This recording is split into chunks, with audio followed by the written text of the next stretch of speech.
லேசான காரியம் உமக்கது லேசான காரியம். பலனுள்ளவன் பலனற்றவன் பலனுள்ளவன் பலனில்லாதவன். நம்ம ஒரு குழந்தை பிறந்தா எல்லாரும் என்ன செய்வாங்க? பார்க்க போவோம் இல்லைங்களா? அப்படி பார்க்க போகும் பொழுது அங்கே ஒருத்தர் பார்த்து இந்த பிள்ளைய பார்த்து என்ன சொல்லுவாங்க? அப்பா மாதிரி இருக்கிறாங்க. ஒருத்தவங்க பார்த்தாங்க, இல்லை இல்லைங்க அம்மா மாதிரி இருப்பாங்க. இன்னும் சில பேர் பார்த்து சொன்னாங்க, இல்லை அவங்க தாத்தா மாதிரி, இந்த சிரிப்பெல்லாம் பார்த்து அவங்க தாத்தா மாதிரி இருக்க. அப்போ என்ன எதை யோசிக்கிறாங்கன்னு சொன்னால், ஒவ்வொருத்தருடைய ஜாடையும் அந்த பிள்ளைக்கு இருக்கும். ஏங்க அந்த ஜீன் அந்த பிள்ளைக்கு இருக்கு. அதனால அது ஒரு சிரிக்கிறதாகட்டும், அல்லது கண்களை சிமிட்டுகிறதா இருக்கட்டும், அல்லது அந்த முகம் காரியமாக இருக்கட்டும், ஏதோ ஒன்று என்ன பண்ணுங்க, அவர்களுடைய மூதாதையர்களை குறித்து அல்லது அவர்களுடைய உறவினர்களோடு கூட ஒத்து போகிற ஒரு காரியமாக இருக்கும். அதை பார்த்தோன்னா எல்லாருக்கும் என்ன பண்ண சந்தோஷம். இன்னும் சில பேரை பார்த்தோம்னா என்ன நடக்குன்னா, அவங்க முகமெல்லாம் நான் பார்க்க வேணாம், திடீர்னு என்ன சொல்லிடுவாங்க, நீ அவங்களுடைய பையன் தானே நீ? ஆமாம், எப்படிங்க கண்டுபிடிச்சிங்க? அப்படியே இருக்கிற உங்கள் அப்பா மாதிரியே சொல்லியிருக்கமா இல்லைங்களாங்க? இது ஏன் வருதுன்னு சொன்னால், அவங்களுடைய சாயல் அவங்களுக்குள்ள என்ன செய்யுதுங்க, வருது இல்லைங்களா? அது ஒரு சந்தோஷமா இருக்குமா இருக்காதாங்க? ஆமே, ஆமாம். ஏன் என்னுடைய சாயல் என் பிள்ளைகளுக்கு இருக்கிறது, என்னுடைய சாயல் என்னோட குடும்பத்தில் இருக்க என்னோட பேர பிள்ளைகளுக்கு இருக்கிறது. ஒரு சந்தோஷமான ஒரு காரியம். ஆமே. இப்படி எத்தனை பேர் சந்தோஷப்பட விரும்புறீங்க? எல்லாரும் சந்தோஷப்பட விரும்புகிறோம். இதையத்தான் ஆண்டவரும் சந்தோஷப்பட விரும்புகிறார். ஆமே. ஆண்டவர் விரும்புகிறார், விரும்ப மாட்டாராங்க? ஆமாம், ஆண்டவரும் விரும்புகிறார். அப்போ ஆண்டவர் விரும்புகிற அந்த சாயல் இருக்கிறதா அப்படிங்கிறதா அந்த நாட்களில் நம்ம யோசிக்க போகிறோம். வாசிக்கலாம். ஆதியாகமம் எழுதின புஸ்தகம் 1வது அதிகாரம் 27வது வசனம். தேவன் தம்முடைய சாயலாக மனுஷனை சிருஷ்டித்தார், அவனை தேவ சாயலாகவே சிருஷ்டித்தார், ஆணும் பெண்ணுமாக சிருஷ்டித்தார். போதுமானது. இப்ப என்ன பண்ணாரா, தம்முடைய சாயலாக தேவ சாயலாகவே மனிதனை என்ன செய்தாருங்க? அப்படின்னா மனிதன் எப்படியா இருக்கிறாங்க? ஆமா, தேவ சாயலாகவே இருக்கிறான். கடவுள் எப்படி இருக்கிறாரோ அப்படியே இருக்கீங்க பாணி. ஆமே, ஆமே. இதுதாங்க ஆண்டவர் இருக்கிறாரு. கடவுள் எப்படி இருக்கிறாரோ அப்படியே இருக்கிறீங்க. அவர் குணமெல்லாம் அப்படியே உங்கள்கிட்ட இருக்குது. ஆமே, இதை தான் எதிர்பார்க்கிறாரு ஆண்டவர். அல்லேலூயா. நம்மள்ட்ட ஒருவேளை தவறி இருக்கலாம், புரியுதுங்களா? தவறி இருக்கலாம். ஆனால் மாறுதல்கள் என்பது நமக்குள்ளே உண்டாக வேண்டும். அல்லேலூயா. நாம விழுந்து போறதுங்கிற தவறல்ல, விழுந்தாலும் எழுந்திருக்கிற அனுபவம் தான் நமக்கு ஒரு ஆசீர்வாதமான காரியம். நீதிமான் 7 முறை விழுந்தாலும் அவன் எழுந்திருக்கிறான். நான் எப்படியாவது நான் ஓட வேண்டும் என்கிற விரும்புகிறான். இன்னைக்கு நம்மகிட்ட சாயல் இல்லைனாலும் அந்த சாயலை சுதந்திரித்துக் கொள்வதற்கு நமக்கு வாசல்களை ஆண்டவர் திறந்து கொடுத்திருக்கார். அல்லேலூயா. சாதாரணமா நமக்கு ஒரு அடையாளம் அப்படிங்கிறது எது அப்படின்னு சொன்னோம்னா, நம்ம பெயர் ஒரு அடையாளம் இல்லைங்களா? இந்த பேரை சொன்னாதான் அவர் தெரியுங்க. ஒரு பேரை சொல்லிக்கிறா, எங்கெங்க இருக்கிறாருன்னா அந்த அங்க இருக்கிறார், அதான் ஒரு அடையாளம். ஆமே. அதை தாண்டி நம்ம பார்க்கும் பொழுது அந்த பேருக்கு முன்னாடி ஒரு இனிஷியல் போடுறோம். அது எதற்கு அடையாளம்? நான் இவருடைய குமாரன் என்பதற்காக தகப்பனுடைய இனிஷியலை நம்ம போட்டுக்கொள்கிறோம். ஏன்னா இன்னாருடைய மகன் என்பதற்கான ஒரு அடையாளம். கர்த்தருடைய நாமம் மகிமைப்படுவதாக. நான் இந்த தேசத்தினுடைய மகன் என்று சொல்வதற்கு ஒரு அடையாளம் நமக்குள்ள இருக்கிறது. அது என்னங்க? சிட்டிசனுங்கிறது ஆதார் இல்லை, ஆதார் தான் நம்ம அதிகாரம். அது குடிமகன்கிறது பேர் தான், அதுக்கு ஆதாரம் ஆதார் கார்டு தான். ஓட்டர் ஐடி வச்சு ஒன்றும் பண்ண முடியாது, ஆதார் கார்டு தான். அப்போ என்ன செய்கிறாங்க? அப்போ நமக்கு ஆதாரம் என்பது நான் இந்த தேசத்தினுடைய சிட்டிசன் அப்படிங்கிறதுக்கான ஆதாரமே ஆதார் கார்டு தான். ஆமென். நான் கடவுளுடைய பிள்ளை என்பதற்கு ஆதாரமே அவருடைய சாயல் தான். வேற வழியே கிடையாது. வேற ஏதாவது கொண்டு வர முடியுமாங்க? நான் கடவுளுடைய பிள்ளைன்னு சொன்னா என்னத்தை வச்சு சொல்றது? கடவுளுடைய பிள்ளை நானா சொல்லிக்கிறேன், நாங்கள் தேவனுடைய பிள்ளைகள், நாங்கள் தேவனுடைய பிள்ளைகள். ஏய், நீ கடவுளுடைய பிள்ளைன்னு சொன்னா அந்த சாயலை வரலையா உன்ட்ட? ஆமே. கர்த்தருடைய நாம் மகிமைப்படுவதாங்க. சில வேளைகளில் உலகத்தில் இருக்கிற ஜனங்கள் நாம செய்கிற சில தவறான காரியங்களை வைத்துக்கொண்டு அவர்கள் சொல்கிற சாதாரண வார்த்தை என்ன, இவங்கெல்லாம் கிறிஸ்தவங்களா? ஆமென். அப்போ அவங்க எதை எதிர்பார்க்கிறார்கள்? தேவ சாயலை ஒரு கிறிஸ்தவத்திற்குள் எதிர்பார்க்கிறார்கள். அதனால தான் சொல்கிறாங்க இவங்கெல்லாம் கிறிஸ்தவனா. அப்போ ஏன் அந்த நாட்களில், இப்போ இல்லை, அந்த நாட்களில் என்ன பண்ணாங்க? கிறிஸ்மஸ் அது கிறிஸ்தவ ஸ்கூலில் கொண்டு போய் சேருங்க, கான்வென்ட்டில் கொண்டு போய் சேருங்க, இல்லைங்களா, ஒரு நல்ல மிஷன் ஹாஸ்பிட்டலில் கொண்டு போய் சேருங்க. எதுக்கு சொல்கிறாங்கன்னா, அங்கே நல்ல முறையில் அவங்களை என்ன செய்வாங்க? அப்போ ஒரு சாயல் அந்த இடத்துல வெளிப்பட்டு கொண்டு இருந்தது. கர்த்தருடைய நாமம் மகிமைப்படுவதாக. அப்போஸ்தலர் எழுதின புஸ்தகம் 11வது அதிகாரம் 26வது வசனம். அப்போஸ்தலர் 11:26. அவர்கள் ஒரு வருஷ காலமாய் சபையோட கூடியிருந்து அநேக ஜனங்களுக்கு உபதேசம் பண்ணினார்கள். முதல் அந்தியோகியாவிலே சீசர்களுக்கு கிறிஸ்தவர் என்று பெயர் வழங்கலாயிற்று. பாருங்க, ஒரு வருஷம் அந்தியோகியா பட்டணத்தில் அங்கிருக்கிற மக்களோடு சேர்ந்து ஊழியம் செய்து கொண்டிருக்கிறார்கள். அந்த கிறிஸ்தவர்களை பார்த்தோன்னே, அவங்க அந்த சீசர்களை பார்த்தோன்னே அவங்களுக்கு என்ன நினைப்பு வருகிறது? கிறிஸ்துவை போல இருக்கிறார்கள். ஆமென். அவங்க என்ன சொல்றாங்களோ அதுவாகவே அவங்க என்ன செய்றாங்க? இருக்கிறாங்கன்னு சொல்லி அவங்களுக்கு பேர் என்ன சொல்றாங்கங்க? கிறிஸ்தவர் என்று பெயர் வழங்கலாயிற்று. ஆமென். விஓ சர்டிஃபிகேட் கொடுக்கலங்க, கவர்மெண்ட் சர்டிஃபிகேட் கொடுக்கல, மக்களாகவே அவர்கள் நடக்கையை வைத்து அவங்க என்ன செஞ்சிட்டாங்க? இவர்கள் கிறிஸ்தவர்கள் என்று பெயர் வழங்கலாயிற்று. அந்த சாயலை பார்க்குறாங்க, கடவுளுடைய சாயலை, அந்த கிறிஸ்தவத்தின் சாயலை அந்த சீசர்களுடைய பார்த்தபடினாலே கிறிஸ்தவர்கள் என்று சொல்லி அவர்கள் அழைக்கிறதை பார்க்கிறோம். இன்னொரு பார்க்க நம்ம பார்க்கும் பொழுது இந்த கர்த்தருடைய சாயல் எப்படிப்பட்டதாக இருக்கிறது? நிறைய இருக்கு. ஆனால் ஒரு சில காரியங்கள் நம்ம பார்க்கலாம். யாத்திராகமம் எழுதின புஸ்தகம் 34வது அதிகாரம் 6வது வசனம். கர்த்தர் அவனுக்கு முன்பாக கடந்து போகிற பொழுது அவர் கர்த்தர் இரக்கமும் கிருபையும் நீடிய சாந்தமும் மகா தயவும் சத்தியம் உள்ள தேவன். அப்ப குணங்களை இந்த இடத்துல என்ன செய்யறாங்க? ஆமா, மோசே பார்க்கிறார், ஆண்டவரை பார்க்கணும்னு நினைக்கும் பொழுது அவருடைய மகிமையை காட்டுறாரு. அப்ப சொல்றாரு, அவரு அவனுக்கு முன்பாக கடந்து போகிற பொழுது அவர் கர்த்தர் இரக்கமும் கிருபையும் நீடிய சாந்தமும் மகா தயமும் சத்தியம் உள்ள தேவன். அப்ப இவ்வளவு குணங்கள் அவரிடத்துல இருக்கிறது. இன்னொன்னு வாசிக்கலாம், சங்கீதம் 145:8.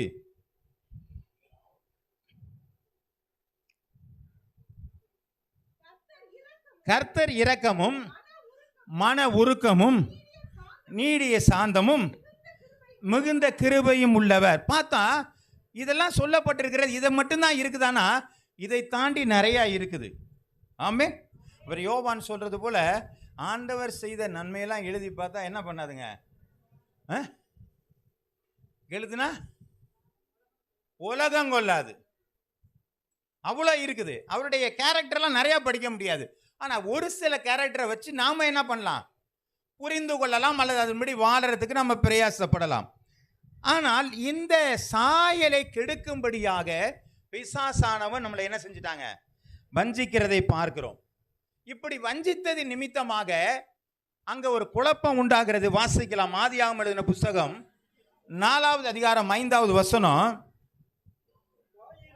காயினையும் காணிக்கையும் அவர் அங்கீகரிக்கவில்லை. அப்பொழுது காயினுக்கு மிகவும் எரிச்சல் உண்டாகி அவன் முகநாடி வேறுபட்டது. அல்லேலூயா. சாயல் மாற ஆரம்பிக்குதுங்க. ஏன்? அவன் காணிக்கை ஏத்துக்கிறார், ஏன் காணிக்கை ஏத்துக்க மாட்டேங்கிறார் சொல்லி தேவன் மேலே தன்னுடைய முகநாடி மாற ஆரம்பிக்கிறது. அந்த முன்னாடி இருந்த அந்த நிலை மாறி இப்பொழுது வேற ஒரு சாயல் அவனுக்குள்ளே வர ஆரம்பிக்கிறது.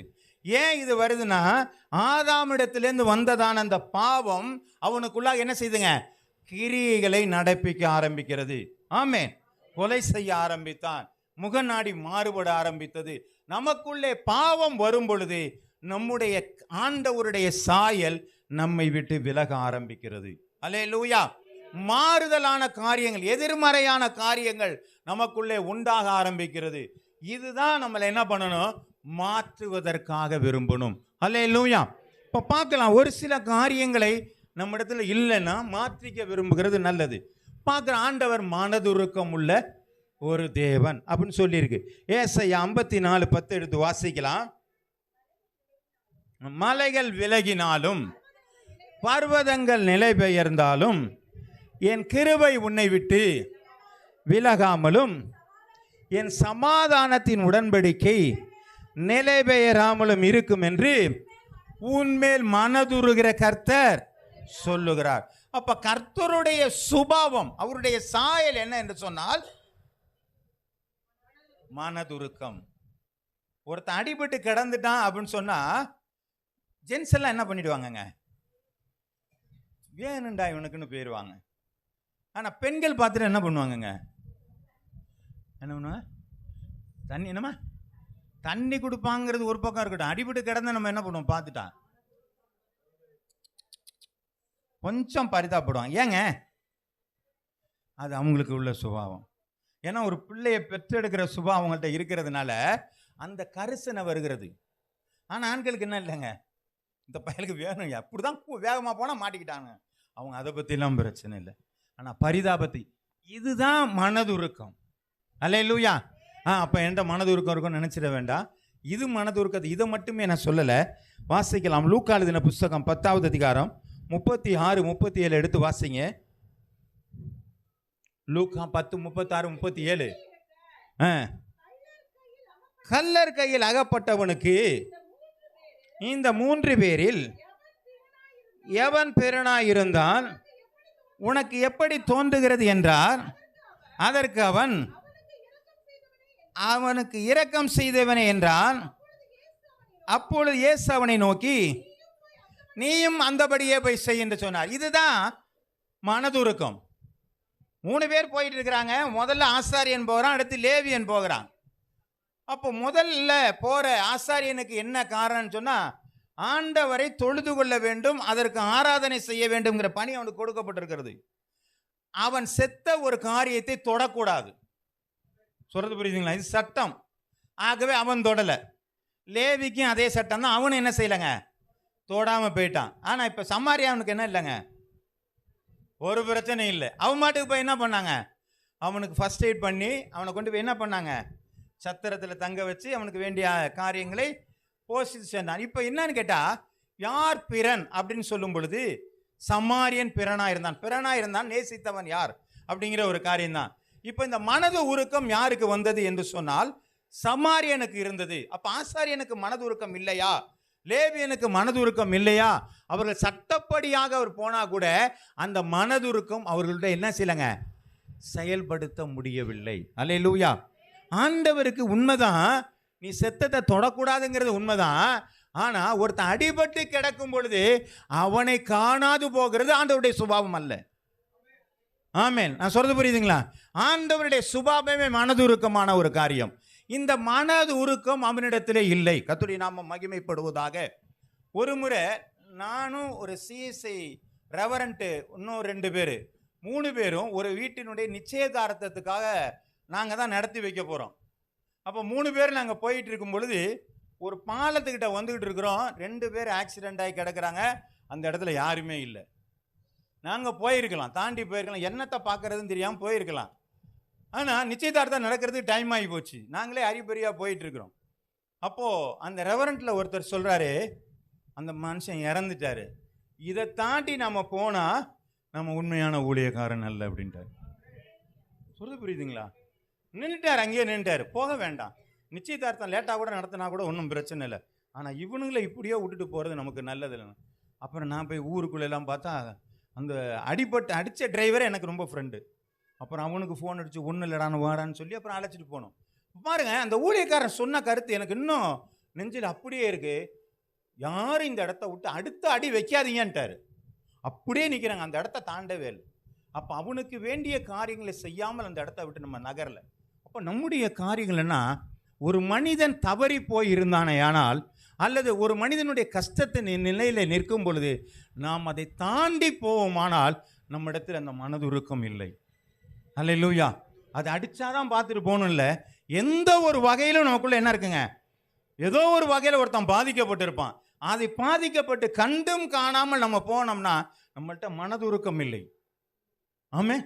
அப்ப நமக்குள்ள இந்த மனதுருக்கம் என்னன்னு கேட்டா, ஐயா அவன் பாவத்துல கிடக்குறான், ஐயா அவன் தண்ணி அடிச்சு மீள முடியாம இருக்கிறான், அவன் மனைவி கதறி கிடக்குறாயா, அதுதான் அவன்கிட்ட என்ன செய்யுங்க, பாதிப்பு. தாண்டி போயிடாதீங்க, அவங்களுக்காக உட்கார்ந்து ஜெபம் பண்ணுங்க. ஆண்டவர் எப்படியாயில் அந்த மனுஷனை ரட்சிப்புக்குள்ள கொண்டு வாங்க ஆண்டவர், மகளுடைய கதறலை பார்க்குற ஆண்டவர். இப்படிப்பட்ட மனதுருக்கம் நம்மிடத்திலே வர வேண்டும். ஆமேன். ஆனால் எங்கள் வீட்டு பக்கத்து இருக்கிறவங்க யாருமே குடிக்கிறவங்க எல்லாம் நல்லவங்களா இருக்கிறாங்க. ஐயா உன்னோட அந்த அடுத்த தெருவில் இருப்பாங்களா இல்லையா? ஆமே. அந்த ஊர்லேயே இருக்க மாட்டாங்களா யாரும்? இருக்கிறாங்களே, ஏதோ ஒரு வகையில் பாதிக்கப்பட்டவர் இருக்கிறாங்களே. உங்கள் பக்கத்தில் எல்லாரும் சந்தோஷமா இருக்காங்க, நல்லது. ஆனால் அதை தாண்டி இருக்கிறவங்கள கொஞ்சம் நினைச்சு பாருங்க. அல்லேலூயா. இன்னைக்கு ஈரானில் யுத்தம் நடந்துகிட்டு இருக்கு. எத்தனை பேர் சாப்பாடு இல்லாதபடிக்கு அங்கே இடத்துல காத்திருக்கிறார்கள். இது மனதுருக்கம் நமக்குள்ள வர வேண்டாமா? நாளைக்கு 4ஆம் தேதி ரிசல்ட் வரப்போகுது.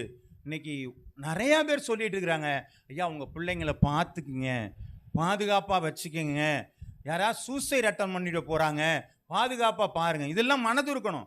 அப்போ என்ன பண்ணணுங்க, இன்னைக்கு உட்காந்து ஜெபம் பண்ண, ஆண்டவரே நாளைக்கு எந்த அசம்பவிதம் நடக்கக்கூடாது. இதுதாங்க மனதுருக்கமான காரியம். அல்லேலூயா. கர்த்தருடைய நாமம் மகிமைப்படுவதாக. இந்த மனதுருக்கத்தை நம்ம கொண்டு வருவோம். நம் மூலமாக கர்த்தர் பெரிய காரியங்களை செய்வாராக. அல்லேலூயா. கர்த்தருடைய நாமம் மகிமைப்படுவதாக.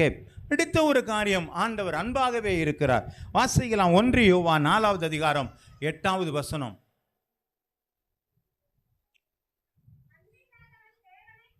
அன்பில்லாதவன் தேவனை அறியான், தேவன் அன்பாகவே இருக்கிறார். ஆமேன். ஆண்டவர் அன்பாகவே இருக்கிறார் இல்லையா? இன்னைக்கு ஒரு சில காரியங்களில் ஒரு சில விக்கிரகத்தினுடைய பெயரை சொல்லி அவர் அன்பாகவே இருக்கிறான்னு சொன்னா கையில் என்ன இருக்குதுங்க, ஆயுதம் இருக்குது. ஆமேன். அன்பானவருக்கு எதுக்குடா ஆயுதம்? ஆமேன். புரியுதுங்களாங்க? அப்ப கர்த்தர் அன்பாகவே இருக்கிறார். அவரை எதுலையுமே குறைவில்லை. எப்போதுமே அவர் மேல அன்பு தான்.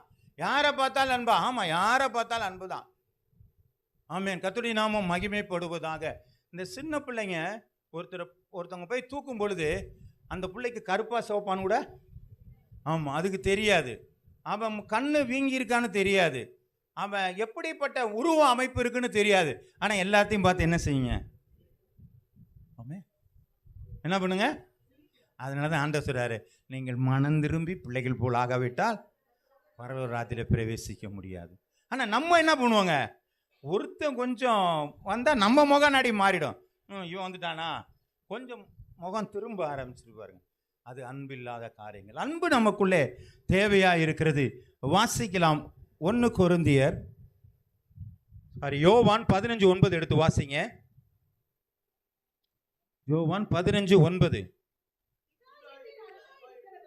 பிதா என்னில் அன்பாயிருக்கிறது போல நானும் உங்களில் அன்பாயிருக்கிறேன், என்னுடைய அன்பிலே நிலைத்திருங்கள். இயேசுவே சொல்லிட்டாரு, நான் பிதாவினுடைய அன்பிலே நிலைத்திருக்கிறது போல நீங்க என்ன செய்யுங்க, நிலைத்திருங்கள். நீ என்ன அன்பிலே நிலைச்சிருங்கிறாரு. ஆண்டவர் மேல அன்பா இருக்கணும்னா என்ன அர்த்தங்க? ஆமா, அவன் என்னில் அன்பா இருந்தால் என் கற்பனைகளை கை கொள்வான், நாங்கள் அவனிடத்திலே வாசமாயிருப்போம். அப்போ நம்முடைய அன்பு என்கிறது வேதத்தை கற்றுக்கொள்கிற காரியங்கள். அவரை நம்ம ரொம்ப நேசிக்கணும். நான் ரொம்ப இயேசுவை நேசிக்கிறேன்னு சொல்லிவிட்டு நம்மளை வருத்தி கொள்வதனால எந்த பிரயோஜனமும் இல்லை. புரியுதுங்களா? நான் இயேசுவை ரொம்ப அன்பாக இருக்கிறேன் அப்படிங்கிறதுக்காண்டி நான் என் உடலை சரீரத்தை நான் வருத்தி கொள்கிற காரியங்கள். இன்றைக்கி நிறையா பார்த்தீங்கன்னா அழகு குத்திக்கிறதுக்காக அப்படி எடுக்கிறது, இப்படி நிறையா காரியங்களை தங்களுடைய தெய்வங்களுக்காக மற்ற சகோதரர்கள் பண்ணுகிறதை பார்க்குறோம். இன்றைக்கி அதை பார்த்துட்டு நம்மளும் என்ன செய்கிறாங்க, இந்த காவடி எடுக்கிறது தான் நமக்கெல்லாம் பாக்கி இருக்குதுன்னு நினைக்கிறேன். அழகு குத்துறதும் காவடி எடுக்கிறது தான் பாக்கி, மற்ற எல்லாம் உள்ளே வந்துருச்சு இல்லையா? இதெல்லாம் நமக்கு மேலே ஆண்டவர் மேலே அன்பாக இருக்கலாம். ஆண்டவர் மேலே அன்பாக இருக்கிறேன்னு சொன்னால் ஆண்டோடைய வசனத்துக்கு கீழ்ப்படிஞ்சா போதும். அதை தான் ஆண்டவர் சொல்றார். வேற பெரிய எதிர்பார்ப்பெல்லாம் இல்லை, இந்த இது மட்டும் செய்ப்பா போதுமானதுங்கிறார். சரி, கர்த்தருடைய நாம் மகிமைப்படுவதாக. அப்ப பிதா குமாரிடத்தில் அன்பா இருக்கிறது போல நாமும் ஆண்டவர் குமாரிடத்தில் அன்பா இருப்போம். 1 கொரிந்தியர் 13வது அதிகாரம் 1 ஒரு சில வசனங்களை வாசிங்க. நான் மனுஷ பாஷையிலும் நான் தூத பாஷையில் பேசினாலும் அன்பு எனக்கு இராவிட்டால் சத்தமிடுகிற வெண்கலம் போலவும் ஓசையிடுகிற கைத்தாளங்கள் போலவும் இருப்பேன். நான் தீர்க்க தரிசன வரத்தை உடையவனாயிருந்து சகல ரகசியங்களையும் சகல அறிவையும் அறிந்தாலும் மலைகளை பெயர்க்கத்தக்கதாக சகல விசுவாசம் உள்ளவனாய் இருந்தாலும் அன்பு எனக்கு இராவிட்டால் 12ஆம் அதிகாரத்திலே வரங்களை குறித்து முக்கியப்படுத்தினதான அப்போஸ்தலனாகிய பவுல் 13ஆம் அதிகாரத்திலே எத்தனை வரங்கள் உன்னிடத்தில் இருந்தாலும் அன்பு என்கிற ஒரு காரியம் உன்னிடத்தில் இல்லை என்றால் நீ வேஸ்ட்ன்னு சொல்லிட்டார். ஆமே, நிறைவானது வரும் பொழுது குறைவானது ஒளிந்து போகும். அப்போ வரங்கள் எப்படிப்பட்டதா இருக்கிறதுங்க? குறைவுள்ளதுதான். ஆனா அன்பு என்பது எப்படி இருக்குதுங்க? நிறைவான காரியமா இருக்கிறது. ஒருவேளை என்கிட்ட இருக்கிற இந்த பிரசங்க தாளந்து குறைவுள்ளது, என்னை காட்டிலும் இன்னும் அதிகமாக நன்றாக பிரசங்கிக்கூடிய ஆட்கள் இந்த உலகத்தில் இருக்கிறார்கள். ஆகவே இது குறைவுள்ளது. ஆனா என்னட்ட எதுதான் இருக்கணுங்கிறாருங்க? அன்பு எனக்குள்ள இருக்கணுங்கிறாரு. உன் தாளந்து பிரச்சனை இல்லப்பா, நீ அன்பாய் இருக்கிறாயா? அப்ப ஆண்டவர் அன்பாய் இருக்கிறது போல நாமும் எல்லோரிடத்திலும் எப்படியா இருக்கணுங்க? நேசிக்கிறவர்களா இருக்கணும். ஆளு பார்த்து, ஆமா, ஆளு பார்த்து நேசிக்காதீங்க. எல்லாரும் சகோதர சகோதரிகள் தான். எல்லாரையும் ஆண்டவர் நேசிக்கிறார். அந்த சாயல் நமக்குள்ள இருக்கணும். அப்படித்தானே போட்டிருக்குங்க லூக்கால. எல்லா ஜனங்களுக்கும் சந்தோஷத்தை உண்டாக்குற ஒரு நற்செய்தியை நான் உனக்கு அறிவிக்கிறேன். அதானே, எல்லா ஜனங்களுடைய பாவங்களை போக்குற, எல்லா ஜனங்களுடைய பாவங்களை போக்குற இரட்சகர் உலகத்துல பிறந்திருக்கிறார். அப்ப எல்லாருக்காகவும் ஒருத்தர் மரித்தவர் பிறந்திருக்காரு பொழுது நாமும் அந்த தெய்வத்தை வணங்கும் பொழுது எல்லாரும் என்னுடைய சகோதர சகோதரிகளாக இருக்க வேண்டும். அல்லேலூயா. இதுல பாரபட்சம் பார்த்தா என்கிட்ட என்ன இல்லைங்க? அன்பு என்னிடத்திலே இல்லை. அல்லேலூயா. அந்த அன்பு என்கிற தேவ சாயல் என்னை விட்டு இல்லாதபடினாலே நான் யாரையும் நேசிக்க முடியாமல் போயிடுச்சு. அல்லேலூயா. உன் சத்ருவை சிநேகி என்று சொல்லி ஆண்டவர் சொல்கிறார். அல்லேலூயா. கர்த்தருடைய நாமம் மகிமைப்படுவதாக. கர்த்தருடைய கிருபை நம்மளோட கூட இருக்கணுங்க. ஆண்டவர் சொல்கிறார், உன் சத்ருவை சிநேகி. அவன் தாகமா இருந்தால் அவனுக்கு தண்ணியை கொடு, இல்லைங்களா? அவன் பசியா இருந்தால் அவனுக்கு ஆகாரத்தை கொடு. அதனால அவன் தலையில என்ன செய்யறாங்க? அக்கினி தலையில போற. அக்கினி தலையில் என்கிறது நெருப்பள்ளி போடுறது இல்லை. இவன் இவ்வளவு தூரம் செய்யறான, இவனுக்கா நான் துரோகம் பண்ணினேங்கிற அந்த உள்ள உணர்வு அவனுக்குள்ள வரணுமா? இதைத்தான் அந்த இடத்துல என்ன செய்துங்க சொல்லப்படுகிறதை பார்க்கிறோம். கர்த்தருடைய நாமம் மகிமைப்படுவதாக. அடுத்த ஒரு காரியம், பரிசுத்தம் உள்ள ஒரு காரியம். இது பொதுவான நமக்கு தெரிந்த காரியம்தான். ஆண்டவர் பரிசுத்தர். லேவியர் எழுதின புஸ்தகம் 11வது அதிகாரம் 45வது வசனம். லேவியர் 11:45. நான் உங்கள் தேவனாய் இருக்கும்படி உங்களை எகிப்து தேசத்தில் இருந்து வர பண்ணின கர்த்தர் நான் பரிசுத்தர். ஆகையால் ஆண்டவர் சார், நான் பரிசுத்தர்ப்பா, நான் அந்த சாயல்ல தான் உன்னை படைச்சேன். அப்ப நீ எப்படியா இருக்கணுங்க? பரிசுத்தராக இருக்கணும். அல்லேலூயா, அல்லேலூயா. அப்ப என்ன பரிசுத்தமா தான் ஆண்டவர் படைச்சிருக்கிறார்.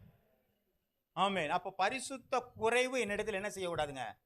ஆமா, இருக்கக்கூடாது. அப்படின்னா என்னங்க பண்ணணும்? 3 வேளை குளிக்கணுமா? அப்படியா? அப்ப வேற என்னங்க பரிசுத்தம்? பரிசுத்தம் எப்படி தெரியும்? எப்படி கொண்டு என்ன சொல்லுமா? சிந்தனைகள் செயல்கள்ல பாவம் இல்லாம இருக்கணும். அப்புறம் அது ஒரு வகையில சரியானது. பரிசுத்த ஆவியான நமக்கு நீதியை குறித்தும் நியாயத்தை குறித்தும் நியாய தீர்ப்பை குறித்தும் கண்டித்தோம் எச்சரிச்சுக்கிட்டே இருக்கும்போது நம்ம என்ன பண்ணுவோம்? ஆமா, நம்மளை பரிசுத்தப்படுத்தி கொண்டே இருப்போம். அப்ப பரிசுத்தம் என்பது நாமளா முடிவு பண்றது இல்ல, தேவன் முடிவு பண்ண இடத்துல தான் இருக்கணும். அல்லேலூயா, அல்லேலூயா. இன்னைக்கு பொதுவான சிலர்கள் சொல்றாங்க, சபையில் உள்ள பரிசுத்தவான்களுக்கு சொல்றோம். நம்மளாம் பரிசுத்தவானா இல்லையாங்கிற யார் முடிவு பண்ணுங்க? ஆமா, அவரு தான் முடிவு பண்ணணும். நம்மளாம் சொல்லிக்கிறது வேணா ஒரு ஒரு ஒரு ஐஸ் வைக்கிற மாதிரின்னு வச்சுக்கிங்களேன். அப்படி வேணா சொல்லிட்டு தெரியலாமே தவிர நம்மளை பரிசுத்தர் என்பவர் ஆண்டவர் சொல்ல வேண்டியது தவிர வேற யாரும் நமக்கு சொல்லி எந்த பிரயோஜனம் இல்லை. அப்படின்னா என்ன அர்த்தம்னா, ஆண்டவருடைய வார்த்தை எனக்குள்ளே வந்து நான் செய்கிறது சரி என்று சொல்லி நான் அப்ரூவல் பண்ணணும். அப்போ டெய்லி நம்ம என்ன பண்ணுங்க, என்னை புதுப்பித்து கொள்ள வேண்டும் அப்படின்னு நான் சொன்னேன். நீ காலம்பரையிலேருந்து நான் என்ன பண்ணேன், என்னுடைய பேச்சு, என்னுடைய செயல், என்னுடைய சிந்தை எல்லாம் சரியா இருக்கா அப்படின்னு சொல்லி நான் என்ன செய்யணுங்க? ஆமே. ஒரு கடந்த நாட்கள் இங்கே ஒருத்தர் நான் சொல்லியிருந்தேன், ஒரு பிச்சைக்காரர் வந்தார். அவர் என்ன பண்ணிட்டேன், ஆமாம் காசு கொடுக்காம விட்டேன், எனக்கு ரொம்ப இதாக இருந்துச்சு. அப்புறம் வந்தால் யாருக்கும் கொடுத்துட்டேன்னு சோதனை. நேற்று ஒரு அம்மா வந்து என்ன பண்ணிச்சிங்க, உட்காந்துருக்குறேன், ஒரு அம்மா வந்து வாசலில் நின்று, அதுக்கு ஊமை போல இருக்குது, அது ஊன்னு கத்துச்சு. நான் என்ன சொல்லிட்டேன், இவங்களுக்கு ஒருத்தங்கிட்ட காசு ஏதாவது கொடுத்து விடுன்னு சொல்லிட்டு நான் இங்கே உட்காந்துட்டேன். உட்காந்து ஏதோ எழுதிக்கிட்டு இருந்தேன், இந்த மெசேஜ் எடுத்துக்கிட்டு இருந்தேன். கொஞ்ச நேரம் கழிச்சு பார்த்தா அந்த அம்மாவை காணும். நான் குனிஞ்சிட்டு உட்காந்துருக்கேன்னு சொல்லிட்டு அது பாட்டு போயிடுச்சு. இவங்கள்ட்ட கூட்டு போய் பாருன்னா அது பாட்டுக்கு நீங்கள் நின்றுட்டு இருந்தீங்களே ப்ரோ, இவர் நின்றுட்டு இருந்தார், பிரதர் நின்றுட்டு இருந்தார், அது பாட்டுக்கு போயிடுச்சு. எனக்கு ஷாக்காயிடுச்சு. என்னடா அது அப்படின்னு. நம்ம காது கேட்கல போல இருக்கு, நான் சொன்னது காது கேட்கல, அவங்க கொண்டு வந்து கொடுக்குறதுக்குள்ள அந்த அம்மா போயிடுச்சு. ஒரு வேதனையான காரியம்.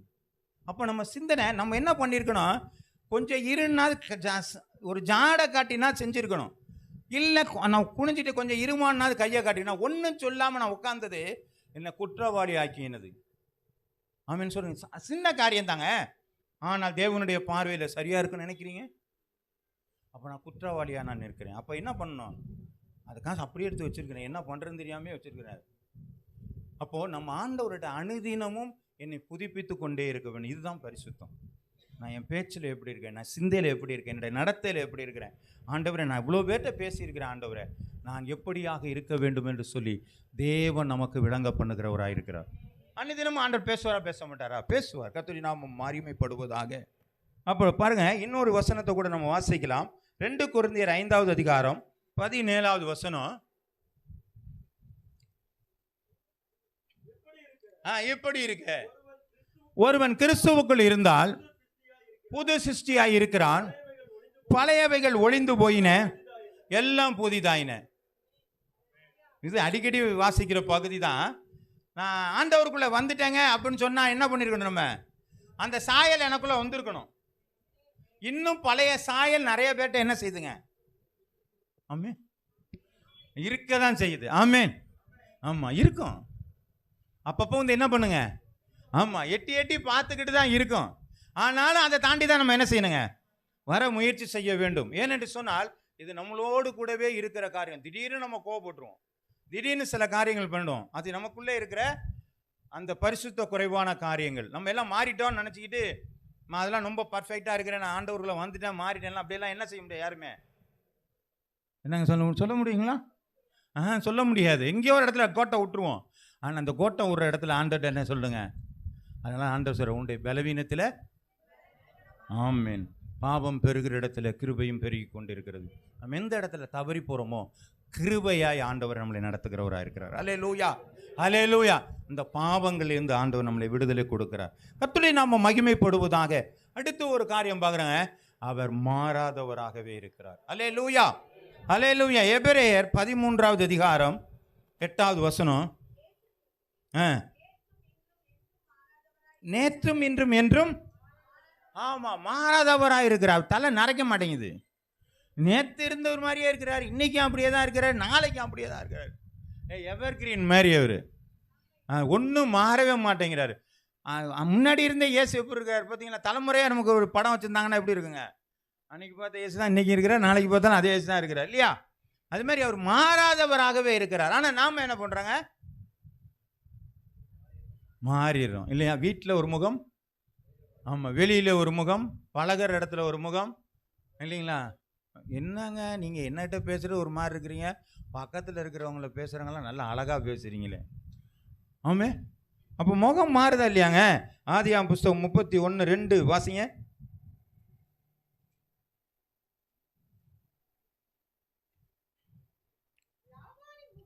லாபானின் முகத்தை யாக்கோபு பார்த்த பொழுது நேற்றைய முந்தின நாள் இருந்த போது இல்லாமல் வேறுபட்டு இருக்கிறதை அவன் என்ன செய்யறாங்க, கண்டான் என்று சொல்லி பார்க்குறான். யாக்கோபு பார்க்குறாரு, அவன் மாமங்காட்ட போய் ஒரு பொண்ணுக்காக எத்தனை வருஷங்க அடுத்து தப்பாக கொடுத்து விட்டார் அவர். 2வது ஒரு பொண்ணுக்கு அவனுக்கு வேணுங்கிறதே 2வது பொண்ணு தான். அதுக்காக இன்னொரு 7 வருஷம் இருந்து என்ன பண்ணாருங்க, ஆமாம் 14 வருஷம் அவனுக்கு வேலை பார்த்தான். 10 முறை அவனுக்கு என்ன பண்ணியாச்சுங்க, சம்பளத்தை மாற்றி போட்டாச்சு. அவன் எல்லாத்தையும் மல்லு கட்டி வேலை பார்த்துக்கிட்டு இருந்தான். இப்போ அவன் சொல்கிறான், இது நாள் வரையிலும் இருந்த ஒரு மாதிரி இன்னைக்கு இல்லை. இப்போ முகநாடி வேறுபட்டுருச்சு. இனிமேல் நான் என்ன செய்யக்கூடாது?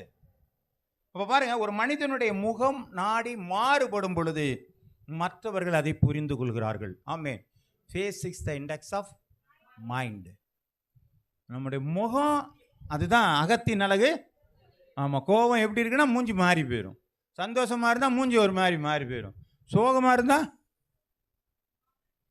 அப்படி தானே? ஆமாம், அப்படி இப்படி மாறி போயிட்டே இருக்குல்ல. அப்போது நம்ம பேசும்பொழுது எல்லாருக்கிட்டையும் நல்லா ஜாலியாக பேசும்பொழுது எல்லாத்தையும் சிரித்து பேசி நம்ம பேசிக்கிட்டே இருப்போம். யாராவது நமக்கு வேண்டாத நம்பர் வந்து நம்ம மூஞ்சி எப்படி இருக்குங்க? ஆமாம், உடனே சுருங்கி போகும். நம்ம வேண்டாம், அது மாறாதவர் நம்ம ஆண்டவர். அது போலவே நம்ம என்ன பண்ணுவாங்க, எல்லாத்தையும் சகஜமாகவே பேசிடுவோமே. நம்முடைய முகங்கள் மாறக்கூடாது. எல்லாரையும் நேசிக்கிற கற்றுக்கொள்கிற அந்த ஒரு நல்ல அனுபவம் நமக்குள்ளே வருகிறதாக இருக்கும்.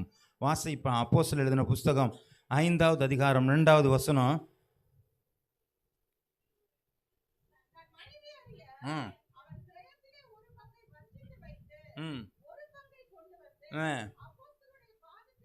மாறிட்டான் பாருங்க. அவன் கொண்டு வரும் பொழுது விற்கும் பொழுது எப்படி இருந்துச்சுங்க? எல்லாத்தையும் ஆண்டவர் கொடுக்க போறேன்னு நினைச்சிட்டு வந்தாரு. வீட்டுக்கு எடுத்துட்டு வந்ததுக்கு அப்புறம் என்ன பண்ணுச்சுங்க? மாறி போச்சு. இவ்வளத்தை ஏன்டா கொண்டு போய் கொடுக்கணும், பாதியை வீட்டில் வச்சுட்டு கொண்டு போய் என்ன பண்ணிட்டாருங்க? மாறி போகிறது. அப்போ நம்ம என்ன பண்ணோம்? நம்ம எப்பொழுதுமே ஒரே ஒரு ஸ்டாண்டர்டான ஒரு காரியத்தை நாம் செய்கிறது ஒரு நல்லதான ஒரு காரியம்.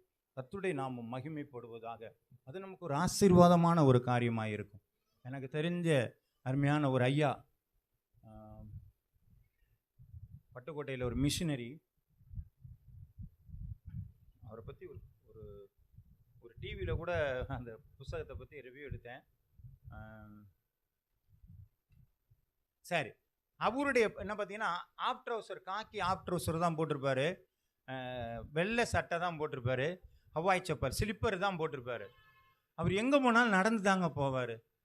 யாராவது குட் மார்னிங் சொல்லுவோம் நாங்கள்லாம், அவர் வெள்ளைக்காரர் இல்லை, அதனால குட் மார்னிங் சொல்லுவோம். ஆனால் அவர் என்ன பண்ண வணக்கம் பாரு. நான் சொல்கிறது புரியுதுங்களா? கிட்டத்தட்ட அவருக்கு 12 கப்பல்கள் இருந்தது. அவங்க மனைவி சொன்னாங்க, நீங்கள் எல்லாமே நீங்கள் ஊழியத்துக்கு வச்சுங்கன்னாங்க. 12 கப்பலையும் விற்றாருங்க. எல்லாத்தையும் விற்று இன்னைக்கு இந்த பக்கம் கொலமாணிக்கம் இங்கிட்ட ஏதோ 2 ஊரில் கிணறுலாம் வெட்டி கொடுத்துருக்கிறாரு.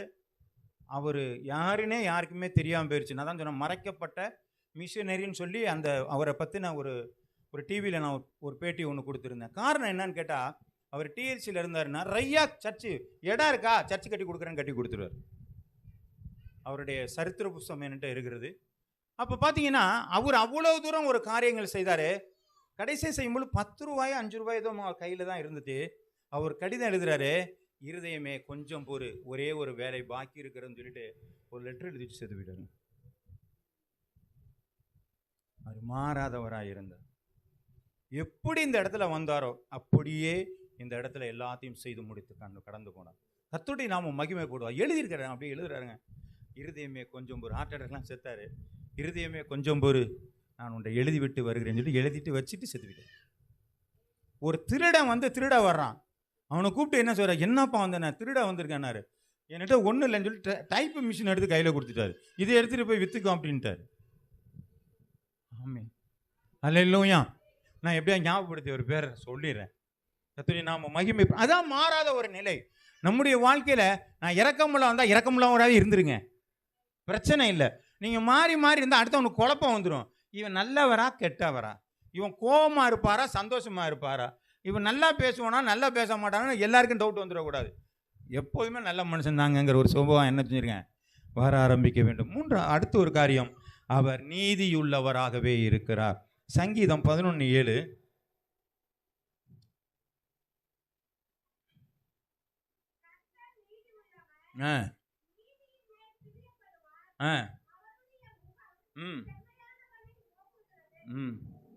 பாருங்க, அவர் நீதி உள்ளவர், நம்மளும் எப்படி இருக்கணுங்க? அப்போ இந்த நீதி அப்படிங்கிறத வந்து எப்படி நீங்கள் உங்களுக்கு புரிய வைக்கிறதுங்கிறது ஒரு காரியம் என்னன்னு சொன்னால், ஆபிரகாம் விசுவாசித்தான். அப்போ இந்த விசுவாசம் நீதி எப்படி வரும்? அது ஆண்டவர் என்ன சொன்னாரோ அதுபடி நடக்கிறதாங்க நீதி. அவ்வளோதான், வேற ஒன்றும் இல்லை. ரொம்ப பெருசாலாம் ரொம்ப யோசிக்க வேணாம். ஆண்டவர் என்ன சொன்னாரோ அதுதான் நீதி. அப்போ அதன்படி நடக்கிறதா. அவர் எப்படி நீதியாக நடக்க வந்தார்? அவர் ஞானஸ்நானம் எடுக்கும்போது இப்பொழுது இடம் கொடு, எல்லா நீதியும் நிறைவேற்றுவது நமக்கு ஏற்றதா இருக்கிறதுன்னு அவர் சொன்னார். அதே போல நாமும் ஆண்டவருடைய வசனத்தின்படியாக நம்ம என்ன பண்றாங்க, வசனத்திற்கு கீழ்ப்படுகிறது நீதியான காரியம். இவர் இன்னொரு காரியத்தை நம்ம வாசிக்கலாம். அவர் இரக்கமும் கிருபை நிறைந்தவர். வாசிக்கலாம் ரோமர் எழுதின புத்தகம் 2வது அதிகாரம் 4வது வசனம். அவர் நீடிய சாந்தம் உள்ளவர். அல்லது தேவ தயவு நீ குணப்படும்படி உன்னை ஏவுகிறது என்று அறியாமல் அவருடைய தயவு பொறுமை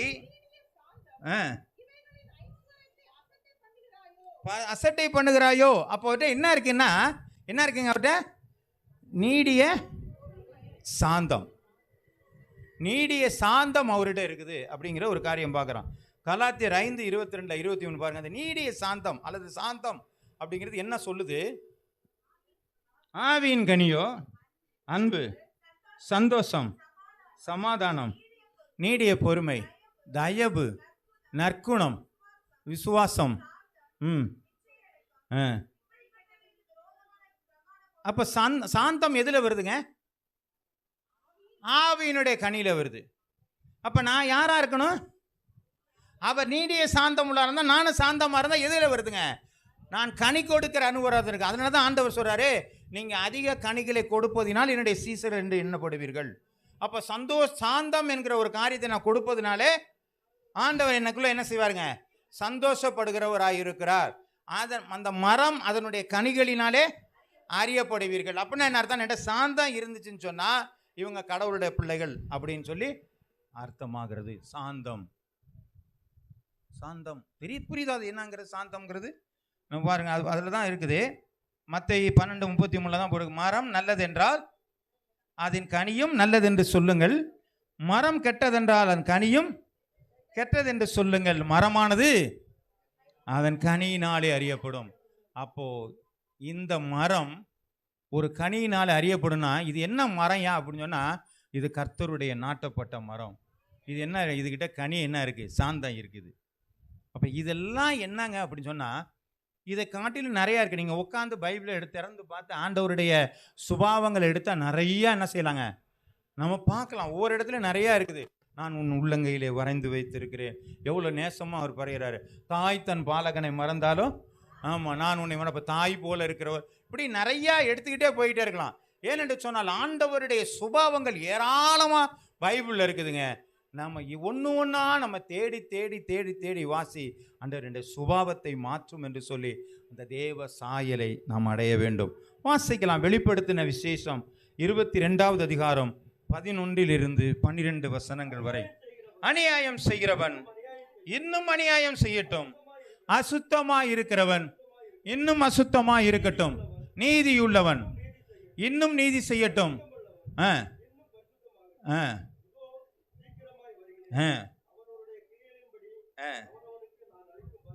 அப்ப என்ன சொல்றாரு ஆண்டவரே? எப்பா நான் சீக்கிரம் வரப்போறேன்ப்பா, அப்பப்ப மாத்திரவனா இருந்தா மாத்திக்கிட்டே இருங்க, மாறலையா விட்டுருங்க. பரிசுத்தமாகறோம் பரிசுத்தமாகிட்டே இருக்கட்டும், அசுத்தமாக இருக்கும் அசுத்தமாகவே இருக்கட்டும். நீங்கள் ஒன்றும் பிரச்சனை இல்லை, நான் கூட வரேன், உன் பலன் கூட வரும். இன்னைக்கு நான் உட்கார்ந்து கஷ்டப்பட்டு அந்த தேவ சாயலை நான் எனக்குள்ள கொண்டு வருவதற்காக நான் பிரயாசப்பட்டு கொண்டிருந்தேனால் தேவன் வரும் பொழுது எனக்கான பலன் கூட வருகிறது. அல்லேலூயா அல்லேலூயா. கர்த்தருடைய நாமம் மகிமைப்படுவதாக. இப்போ எப்படி இருக்கிறோமோ தெரியல, ஆனால் அந்த நாட்களில் ஊர்லேருந்து மாமா வர்றாங்க தாத்தா வர்றாங்கன்னா பிள்ளைங்களுக்கு எப்படி இருக்குங்க? சந்தோஷமாக இருக்கு. ஏங்க? ஆமாம், எதையா கொண்டு வருவார் இல்லைங்க. அது போல தான் ஆண்டவர் வர போறேன்னா என்ன வர்றாருங்க? சும்மா வந்து சிங்கி நிற்க போறாரா? இல்லை இல்லை, அவர் பலனோட வர போறாரு. நான் இவ்வளவு நாள் கஷ்டப்பட்டேன்யா, நான் மற்ற மனிதனை போல சந்தோஷமா இருக்கலையா, நான் ஆண்டவருக்குன்னு கஷ்டப்பட்டேன், வைராக்கியமா இருந்தேன், நான் எவ்வளவோ மாமிசத்தின் கிரிகளில் போராடி நான் ஆண்டவருக்குன்னு வைராக்கியமா இருந்தேன்னு சொன்னா என் பலன் ஆண்டவரோட கொண்டு வந்துகிட்டு இருக்கிறேன். அல்லேலூயா. வாசிக்கலாம். 2 கொரிந்தியர் 3வது அதிகாரம் 18வது வசனம் பாருங்க. நாம் எல்லோரும் திறந்த முகமாய் கர்த்தருடைய மகிமையை கண்ணாடியிலே காண்கிறது போல கண்டு ஆவியாயிருக்கிற கர்த்தரால் அந்த சாயலாத்தானே மகிமை மேல் மகிமை அடைந்து மறுரூபப்படுகிறோம். அல்லேலூயா. நான் திரும்ப அந்த தேவ சாயலை நான் அடையணும்னா என்ன பண்ணணுமாங்க?